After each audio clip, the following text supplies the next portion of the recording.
some of the competition was of a high quality.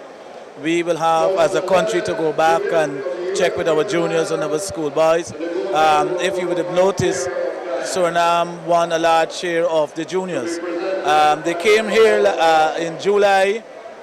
We defeated them in July. They went back to the drawing board and they came back. So it's good for the competition. It's good for the region that we're having competition of a higher quality. I must give my heartfelt thanks to all the countries in the Caribbean that would have taken part. I must also extend gratitude to the government of Guyana and to AMBC, the American Confederation, without whose support we could not have done this. This is something in process. We're not going to get a quick fix to boxing. As people like to talk of the good old days and the good old days, we are not going to reach back to the good old days if we do not have the resources needed.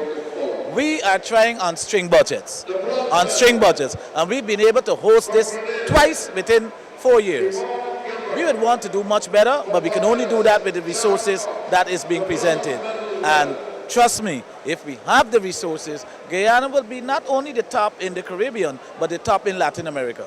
Ninvalle was at the time speaking after the culmination of the 4-day championships at Cliff Anderson Sports Hall, where Guyana copped 15 medals, inclusive of 10 gold, 3 silver, and 2 bronze. Of the 8 visiting countries, Trinidad and Tobago finished second with 10 medals, and Barbados in third with 8.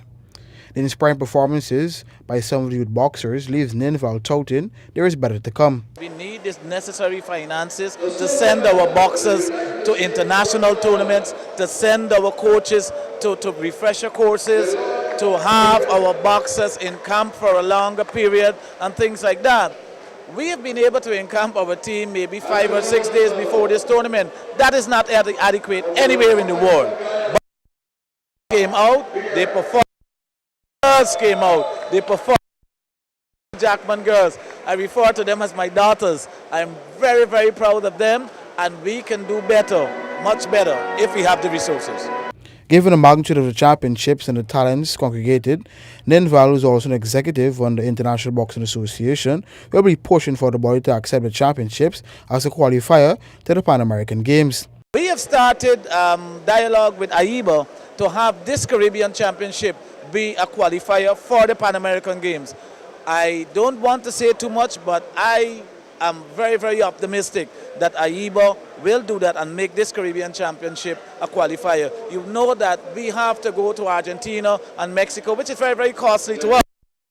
Bring it right here, right home for the Caribbean, for Guyana, and I'm telling you that with that done, we'll be able to move to higher heights. The championships had many talented performers, with Guyana's Kevin Alicock being deemed the best boxer. Guyana's Abiola Jackman won the award for best female, while Christopher Moore was the best youth boxer, and Quincy Boyce was the best novice. For the newsroom, Akeem Green.